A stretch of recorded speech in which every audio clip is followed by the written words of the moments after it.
പിതാവിൻ്റെയും പുത്രൻ്റെയും പരിശുദ്ധാത്മാവിൻ്റെയും നാമത്തിൽ ആമേൻ. ഈശോ മിശിഹായ്ക്ക് സ്തുതി ഉണ്ടായിരിക്കട്ടെ. ഈശോയിൽ എത്രയും സ്നേഹം നിറഞ്ഞ മാതാപിതാക്കളെ, സഹോദരി സഹോദരന്മാരെ, എല്ലാവരെയും ഗുഡ്നസ് TV ഒരുക്കുന്ന വചനദീപ്തിയിലേക്ക് ആത്മാർത്ഥമായി സ്വാഗതം ചെയ്യുന്നു. ഇന്ന് പരിശുദ്ധാത്മാവ് നമുക്ക് നൽകുന്ന സന്ദേശം ഇതാണ്. വളരെ സന്തോഷം തരുന്ന, പ്രത്യാശ നൽകുന്ന ഒരു തിരുവചനമാണ്. കർത്താവിൻ്റെ ഒരു വാഗ്ദാനമാണ്. വിശുദ്ധ പൗലോസ് റോമക്കാർക്ക് എഴുതിയ ലേഖനം 8-ാം അധ്യായം 28-ാം തിരുവചനമാണ്. നമുക്കേവർക്കും അറിയാവുന്ന സുപരിചിതമായ വചനം. ദൈവത്തെ സ്നേഹിക്കുന്നവർക്കും തൻ്റെ പദ്ധതി അനുസരിച്ച് വിളിക്കപ്പെട്ടവർക്കും ദൈവം എല്ലാം നന്മയ്ക്കായി പരിണമിപ്പിക്കുന്നുവെന്ന് നമുക്ക് അറിയാമല്ലോ. ദൈവം പരിണമിപ്പിക്കുന്നു. ആർക്കൊക്കെ? ദൈവത്തെ സ്നേഹിക്കുന്നവർക്ക്, തൻ്റെ പദ്ധതി അനുസരിച്ച് വിളിക്കപ്പെട്ടവർക്ക്.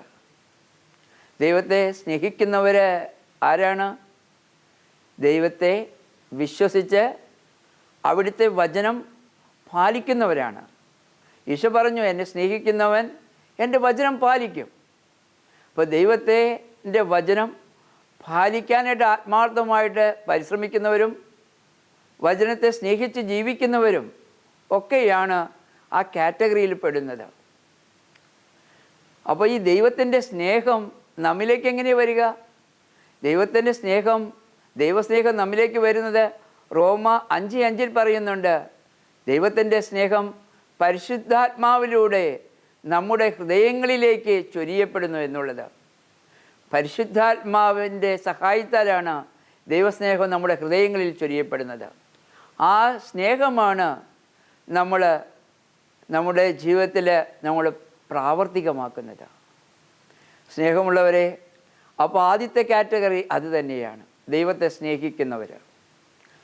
പിന്നെ രണ്ടാമത്തെ കാറ്റഗറിയാണ് അവിടുത്തെ പദ്ധതിക്കായിട്ട് വിളിക്കപ്പെട്ടവർ. ദൈവത്തിന് ഓരോ വ്യക്തികളെപ്പറ്റിയും ഒരു ഉദ്ദേശമുണ്ട്. ചില വ്യക്തികളെപ്പറ്റി പ്രത്യേക ഉദ്ദേശങ്ങളുണ്ട്.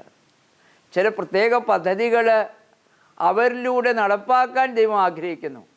അതുകൊണ്ട് ദൈവത്തിൻ്റെ പ്രത്യേക തെരഞ്ഞെടുപ്പാണിത്. നമുക്കറിയാമല്ലോ, പരിശുദ്ധ മറിയത്തെ തിരഞ്ഞെടുത്തത്, ഔസേപ്പിതാവിനെ തിരഞ്ഞെടുത്തത്, മോശയെ തിരഞ്ഞെടുത്തത്, ദാവീദിനെ, ഗിദെയോനെ, അങ്ങനെ പലവരെയും പല സമയങ്ങളിലായിട്ട് ദൈവത്തിൻ്റെ ചില പദ്ധതികൾക്കായിട്ട് പൗലോസിനെ തിരഞ്ഞെടുത്തത്. ഇതെല്ലാം ഓരോ പ്രത്യേക ഉദ്ദേശങ്ങൾക്കായിട്ട് ദൈവം തിരഞ്ഞെടുക്കുകയാണ്. അപ്പോൾ ദൈവത്തിൻ്റെ പദ്ധതിക്ക് ആയിട്ട് അത് ദൈവം തിരഞ്ഞെടുക്കുന്നതാണ്. ദൈവത്തിൻ്റെ ആ പദ്ധതിക്കായി തിരഞ്ഞെടുക്കുന്നവരെയും ദൈവത്തെ സ്നേഹിക്കുന്നവരെയും അവരെ രണ്ടുപേരുടെയും കാര്യങ്ങളിൽ ദൈവം വളരെ ശ്രദ്ധാലുവാണ്. വചനം പറയുകയാണ്, അവരുടെ ജീവിതത്തിൽ സംഭവിക്കുന്ന എല്ലാ കാര്യങ്ങളിലും, എല്ലാം അനുകൂലവും പ്രതികൂലവും, ഈവൻ അവരുടെ ജീവിതത്തിൽ സംഭവിക്കുന്ന ബലഹീനതകളും പാപം പോലും കർത്താവ് നന്മയ്ക്കാക്കി പരിണമിപ്പിക്കുന്നു എന്ന് നമുക്കറിയാമല്ലോ. അവരുടെ ജീവിതത്തിൽ സംഭവിക്കുന്ന എല്ലാ കാര്യങ്ങളും നന്മയ്ക്കാക്കി കർത്താവ് പരിണമിപ്പിക്കുന്നു. എന്താണ് ഈ നന്മ? നന്മ എന്താണെന്ന് ചോദിക്കുമ്പോൾ പലപ്പോഴും നമുക്ക് പല ഭൗതിക നന്മകളും നമ്മൾ പറയാറുണ്ട്. എന്നാൽ അതിൽ ഉപരിയായിട്ട് അതിൻ്റെ നന്മ എന്താണെന്ന് 8:29 പറയുന്നുണ്ട്. പുത്രൻ്റെ സ്വഭാവത്തോട് ഐക്യപ്പെടുന്നവരാക്കി നമ്മെ മാറ്റുക, പുത്രൻ്റെ സ്വഭാവത്തോട് അനുരൂപപ്പെടുത്തുക, പുത്രനെ പോലെ, യേശുവിനെ പോലെ നമ്മയും ആക്കുക. യേശു നടന്ന അതേ വഴിയിലൂടെ, 1 യോഹന്നാൻ 2:6, യേശു നടന്ന അതേ വഴിയിലൂടെ നമ്മയും നടത്തുക. അപ്പോൾ അങ്ങനെ പുത്രൻ്റെ സ്വഭാവവുമായി അനുരൂപപ്പെട്ട് നമ്മൾ ജീവിക്കണമെന്നാണ് ദൈവം ആഗ്രഹിക്കുന്നത്. അതാണ് ദൈവം ആഗ്രഹിക്കുന്ന നന്മ. പുത്രൻ്റെ സ്വഭാവം നാം വായിക്കുന്നുണ്ട്. യേശു പറഞ്ഞു, ഞാൻ നിങ്ങളെ സ്നേഹിച്ചതുപോലെ നിങ്ങളും പരസ്പരം സ്നേഹിക്കുവിൻ. പരസ്പരം സ്നേഹിക്കണമെന്ന് പഴയ നിയമത്തിലുണ്ട്. എന്നാൽ പുതിയ നിയമത്തിലെ പുതിയ വിശേഷം എന്താണെന്ന് ചോദിച്ചാൽ, ഞാൻ നിങ്ങളെ സ്നേഹിച്ചതുപോലെ. കർത്താവിൻ്റെ യേശുവിൻ്റെ സ്വഭാവമാണത്, പുത്രൻ്റെ സ്വഭാവമാണ്. ഞാൻ നിങ്ങളെ എങ്ങനെ സ്നേഹിച്ചുവോ അതുപോലെ നിങ്ങളും സ്നേഹിക്കണം. പിന്നെയും യേശു പറയുന്നുണ്ട്, നിങ്ങളുടെ ഗുരുവും കർത്താവുമായ ഞാൻ നിങ്ങളുടെ പാദങ്ങൾ കഴുകിയെങ്കിൽ നിങ്ങളും പരസ്പരം പാദങ്ങൾ കഴുകാൻ വിളിക്കപ്പെട്ടവരാണോ? മറ്റുള്ളവരുടെ മുമ്പിൽ എളിമയോടെ ജീവിക്കുക, മറ്റുള്ളവരെ ശ്രേഷ്ഠരായി കരുതുക, അതെ, താഴ്മയിൽ ജീവിക്കാൻ നമ്മെ അഭ്യസിക്കുക. അതൊക്കെയാണ് തമ്പുരാൻ നമ്മിൽ നിന്ന് ആഗ്രഹിക്കുന്നത്. വീണ്ടും അവിടുന്ന് പറയുന്നുണ്ട്, ഞാൻ ശാന്തശീലനും വിനീത ഹൃദയനുമാകയാൽ എൻ്റെ നുകം വഹിക്കുകയും എന്നിൽ നിന്ന് നിങ്ങൾ പഠിക്കുകയും ചെയ്യുവിൻ. കർത്താവിൻ്റെ ശാന്ത സ്വഭാവം നമ്മൾ കൈക്കലാക്കണം. പിന്നെ കർത്താവ് പറയുന്നുണ്ട്, അതെ, എന്നെ അനുഗമിക്കാൻ ആഗ്രഹിക്കുന്നവൻ സ്വയം പരിത്യജിച്ച് അനുദിനം തൻ്റെ കുരിശുമെടുത്ത് എന്നെ അനുഗമിക്കണമെന്ന് പറയുന്നുണ്ട്. കർത്താവിനെ നോക്കി നടക്കണം നമ്മൾ. അതുകൊണ്ടാണ് ഹെബ്രായർ 12:2 പറയുന്നുണ്ട്, അവൻ്റെ സന്തോഷം ഉപേക്ഷിച്ച്, യേശു തൻ്റെ സന്തോഷം ഉപേക്ഷിച്ച് അപമാനം വകവയ്ക്കാതെ കുരിശ് ക്ഷമയോടെ സ്വീകരിച്ചു.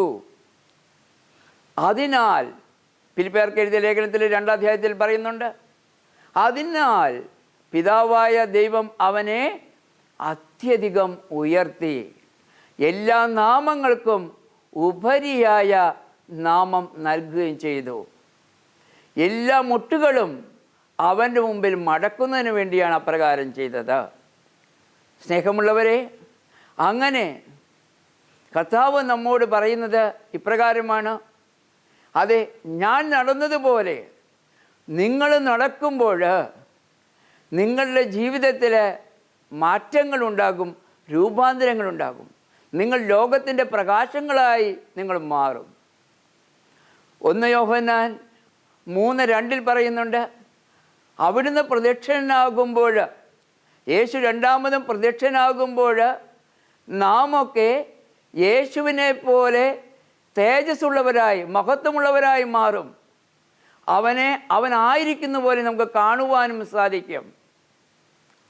യാക്കോബ് ശ്ലീഹയുടെ ലേഖനത്തിൽ 1:18 പറയുന്നുണ്ട്, അങ്ങനെ നടക്കുന്നവരെ കുറിച്ച് പറയുകയാണ്, പരീക്ഷകളെ അവൻ അതിജീവിച്ച് കഴിയുമ്പോൾ, അവന് വിശ്വസിച്ച് അവൻ ജീവിക്കുമ്പോൾ അവനായിട്ട് ജീവൻ്റെ കിരീടം ലഭിക്കും.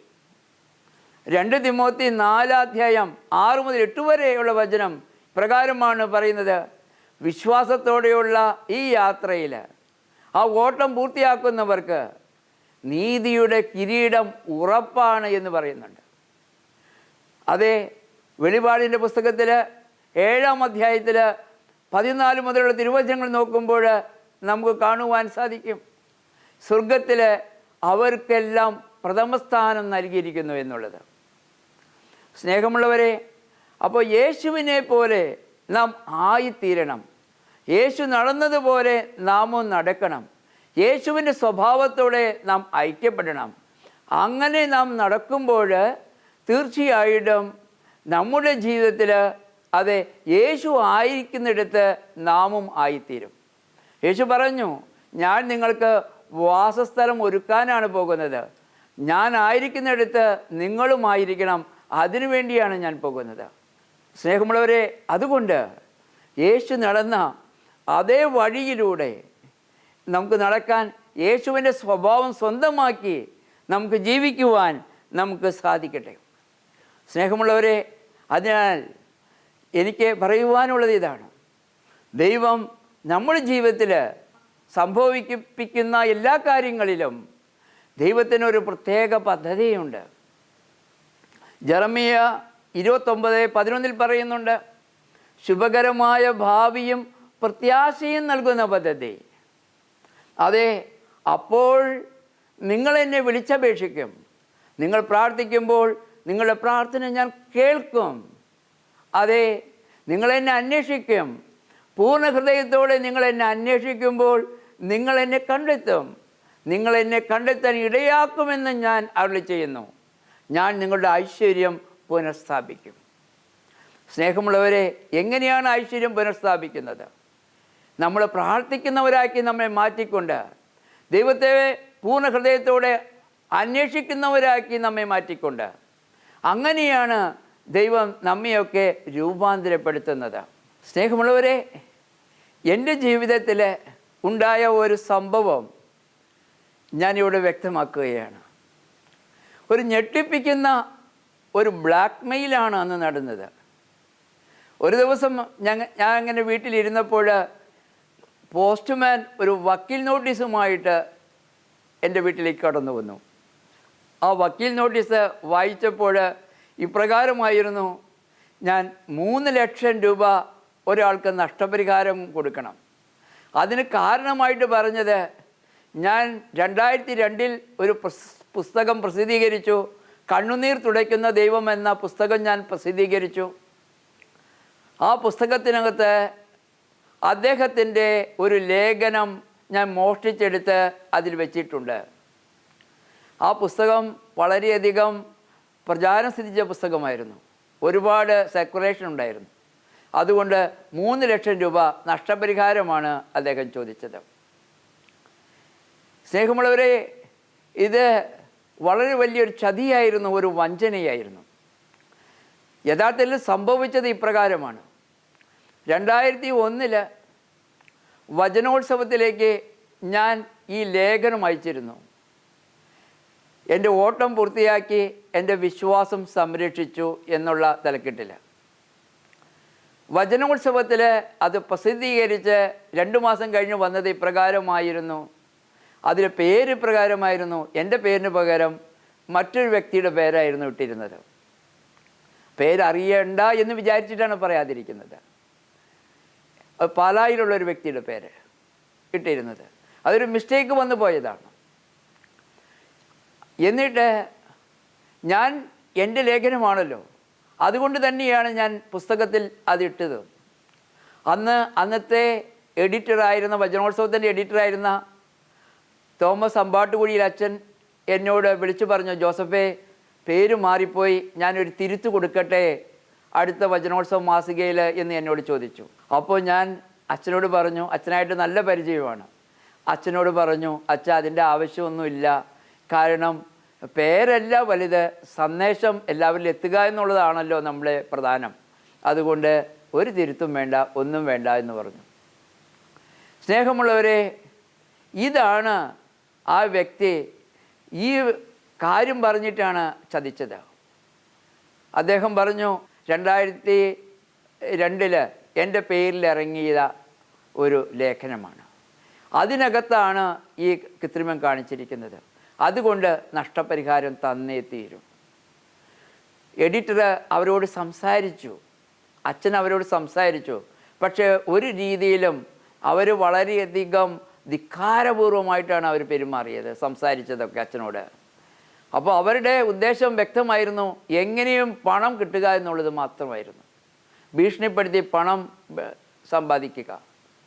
ഇങ്ങനെ ഒരു ആത്മീയ രംഗത്ത് ഇങ്ങനെ ഒരു സംഭവം ഉണ്ടാകുമെന്ന് ഞാൻ പ്രതീക്ഷിച്ചില്ല. ഞാൻ എൻ്റെ കർത്താവിന് മുമ്പിൽ മുട്ടുകുത്തിക്കൊണ്ട് പറഞ്ഞു, തമ്പുരാനെ, നിനക്ക് വേണ്ടി ഞാൻ കുറേയൊക്കെ രാത്രിയും പകലൊക്കെ ഇരുന്ന് ആലോചിച്ചിരുന്ന് കുറേ എഴുതി, അങ്ങനെ കുറേ സമയങ്ങളൊക്കെ നിനക്ക് വേണ്ടി ചിലവഴിച്ചു നീയുമായിട്ട്. അവസാനം മോഷ്ടാവെന്ന പേരാണല്ലോ എനിക്ക് വരുന്നത്, അതേപോലെ തന്നെ സാമ്പത്തികമായ നഷ്ടവും. ഞാൻ എന്ത് ചെയ്യണം എന്ന് പറഞ്ഞ് കണ്ണുനീരൊഴുക്കി. എൻ്റെ സഹോദരങ്ങൾ, എനിക്കറിയാവുന്ന കൂട്ടുകാരൊക്കെ പറഞ്ഞു, അതെ, നിങ്ങൾ മാനനഷ്ട കേസ് കൊടുക്കണം, അല്ലെങ്കിൽ മറ്റു രീതിയിൽ അവരെ വിളിച്ചു വരുത്തി പെരുമാറണമെന്നൊക്കെ പല രീതിയിലും അവർ പറഞ്ഞു. എന്നാൽ കർത്താവിന് മുമ്പിൽ മുട്ടുകുത്തി പ്രാർത്ഥിച്ചപ്പോൾ കർത്താവ് പറഞ്ഞത് ഇപ്രകാരമാണ്: മകനെ, നീ ഇപ്രകാരമാണോ നീ മുന്നോട്ട് പോകുന്നത്? നീ എൻ്റെ കുരിശിൻ്റെ മുഖത്തേക്ക് നോക്കുക, കുരിശിലേക്ക് നോക്കുക. നീ ക്ഷമിക്കാൻ ഇതുവരെ നീ പഠിച്ചില്ലേ? ഞാൻ കുരിശിൽ കിടന്നിട്ട് ഞാൻ കാണിച്ചത് നീ കണ്ടില്ലേ?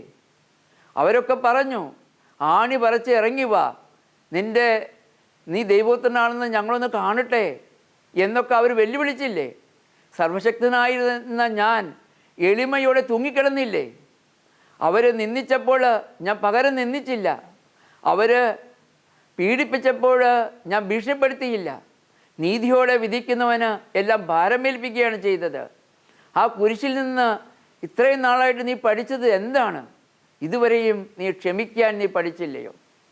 ഇതൊക്കെയാണ് പ്രാർത്ഥിക്കുമ്പോൾ എനിക്ക് ലഭിച്ചത്. അങ്ങനെ പ്രാർത്ഥിച്ചു കൊണ്ടിരിക്കുന്ന സമയത്ത് തന്നെ എൻ്റെ ഭാര്യ അതിലൂടെ കടന്നുപോയി. എൻ്റെ കണ്ണിൽ നിന്ന് കണ്ണുനീരിങ്ങനെ വീഴുന്ന കണ്ടപ്പോൾ ഭാര്യ ചോദിച്ചു, എന്താണ് പ്രശ്നം? അപ്പം ഞാൻ പ്രശ്നം പറഞ്ഞപ്പോൾ അവൾ പറഞ്ഞു, അതെ, നിങ്ങൾ ഒരു തവണ പറഞ്ഞല്ലോ എന്നോട്, നിങ്ങൾ ഒരു തെറ്റ് ചെയ്തിട്ടുണ്ട്. ഒരു മാസികയ്ക്ക് എഴുതിയ ആ ലേഖനം തന്നെ മറ്റൊരു മാസികയ്ക്ക് ഷാലോമിന് അയച്ചു കൊടുത്തു എന്ന് പറഞ്ഞിട്ടുണ്ടല്ലോ, അതിലും പ്രസിദ്ധീകരിച്ച് വന്നിട്ടുണ്ടല്ലോ, അതൊന്ന് നോക്കാൻ പറഞ്ഞു.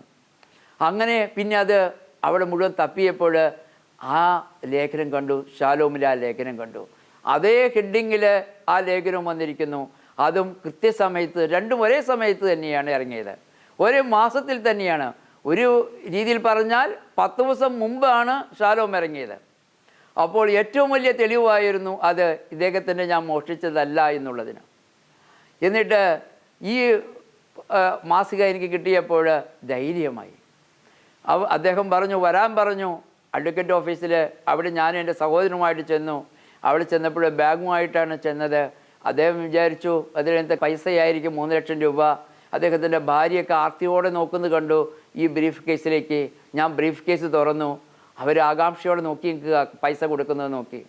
എന്നിട്ട് അതിൽ നിന്ന് ഞാൻ ഷാലോം മാസിക എടുത്ത് ആ അഡ്വക്കേറ്റിനെയും അവർക്കും കൊടുത്തു, അവരുടെ മുമ്പിൽ എടുത്തു കൊടുത്തു.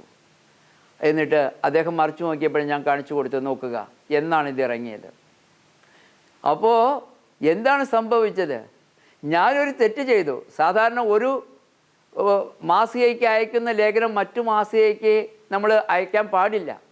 കാരണം പ്രസിദ്ധീകരിച്ച് വന്നാൽ അത് നല്ലതല്ല. അതുകൊണ്ട് പൊതുവെ ഒരു നിയമമാണിത്. പക്ഷെ ഞാനൊരു തെറ്റ് ചെയ്തതാണ്, എൻ്റെ ഒരു ബലഹീനതയാണ്. ആ ബലഹീനത തന്നെ ദൈവം അത് നന്മയാക്കി ദൈവം അത് പരിണമിപ്പിച്ചു. അവിടെയാണ് എനിക്ക് രക്ഷ കിട്ടിയത്. വീണ്ടും അതോടുകൂടി അഡ്വക്കേറ്റ് ഒന്നും മിണ്ടാതെ അഡ്വക്കേറ്റ് ഇറങ്ങിപ്പോയി, അവരും ഇറങ്ങിപ്പോയി. ഞാൻ വീട്ടിലേക്ക് വന്നു. വീട്ടിൽ വന്നിട്ട് ഞാൻ അവരെ വേറെ ഒന്നും പറഞ്ഞില്ല. ഞാൻ സഹോദരൻ കൊണ്ട് പോന്നു. വീണ്ടും ഈശോയുടെ സന്നിധിയിൽ ഞാൻ ഇരിക്കുമ്പോൾ അവിടുന്ന് ഫോണടിച്ചു. എടുത്തപ്പോൾ കരയുന്ന ശബ്ദം. അദ്ദേഹം ഇരുന്ന് കരയുക, അദ്ദേഹത്തിൻ്റെ ഭാര്യ കരയുക, വീട്ടിൽ കരയുകയാണ്, അനുതപിക്കുക. അവർ പറഞ്ഞു, ഞങ്ങൾ തെറ്റ് ചെയ്തു പോയി, ഞങ്ങൾ ഇങ്ങനെയൊക്കെ പ്രവർത്തിച്ചു. എന്നിട്ട് ഞങ്ങൾ ഒരു ദേഷ്യപ്പെട്ട് ഒരു വാക്ക് പോലും പറഞ്ഞില്ലല്ലോ, ഞങ്ങളെ ഒന്ന് അടിക്കുകയോ ഞങ്ങളെ പീഡിപ്പിക്കുകയോ ഒന്നും ചെയ്തില്ലല്ലോ എന്ന് പറഞ്ഞിട്ട് അവരെ കരയുകയായിരുന്നു, പൊട്ടി കരയണം. എന്നിട്ട് അവർ പറഞ്ഞു, ഞങ്ങളോട് ക്ഷമിക്കണം, മാപ്പാക്കണം, ഞങ്ങൾ നാളെ കുമ്പസാരിക്കാൻ പോവുക, എൻ്റെ ജീവിതത്തിൽ ഇനി ഒരിക്കലും ഇങ്ങനെ സംഭവിക്കില്ല, ഞങ്ങൾ ഒരിക്കലും ഇങ്ങനെ പെരുമാറില്ല, ഞങ്ങളോട് ക്ഷമിക്കണം എന്ന് പറഞ്ഞുകൊണ്ട് വിതുമ്പുകയായിരുന്നു അവർ രണ്ടുപേരും.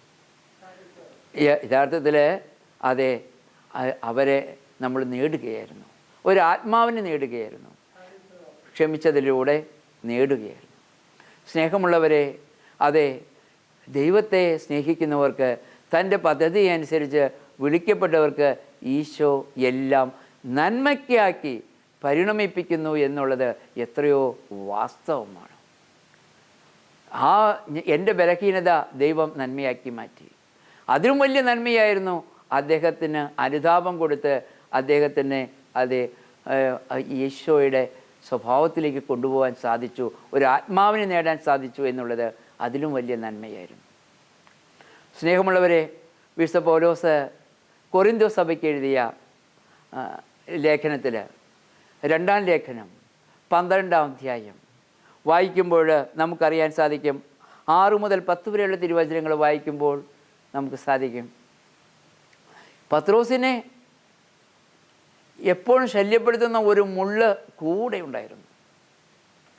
ഈ മുള്ള് മാറിക്കിട്ടാനായിട്ട് പത്രോസ് ഒരുപാട് പ്രാർത്ഥിക്കുന്നുണ്ട് കർത്താവിനോട്, എങ്ങനെയെങ്കിലും ഈ ശല്യപ്പെടുത്തുന്ന മുള്ളൊന്ന് മാറ്റിത്തരണമെന്ന്. എന്നാൽ കർത്താവ് മാറ്റിക്കൊടുക്കുന്നില്ല. അതിങ്ങനെ തുടർന്നുകൊണ്ടേയിരിക്കുക. കർത്താവ് എന്നിട്ട് പ്രത്യക്ഷനായിട്ട് കർത്താവ് പറയുന്നത് ഇപ്രകാരമാണ്. കർത്താവ് പറയുക, നിനക്ക് എൻ്റെ കൃപ മതി, നിനക്ക് എൻ്റെ കൃപ മതി, ബലഹീനതയിലാണ് എൻ്റെ ശക്തി പൂർണ്ണമായും പ്രകടമാകുന്നത്, നിനക്ക് എൻ്റെ കൃപ മതി.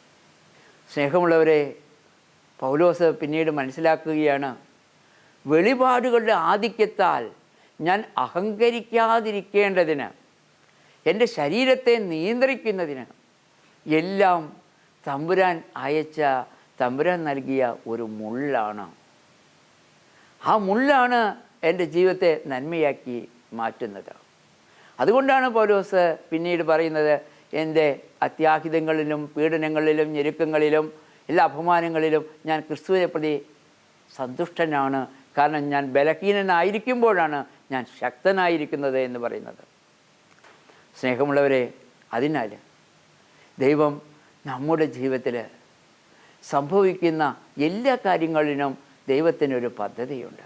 പലപ്പോഴും ഞാൻ വിചാരിക്കാറുണ്ട്, എൻ്റെ ജീവിതത്തിൽ ചില പ്രയാസങ്ങൾ അതെന്താ ഒഴിഞ്ഞു പോകാത്തത്, ഇതെന്താണ് എന്നെ ചുറ്റിപ്പറ്റി എപ്പോഴും ഇരിക്കുന്നത് എന്ന് ഞാൻ പലപ്പോഴും ചിന്തിക്കുന്നുണ്ട്.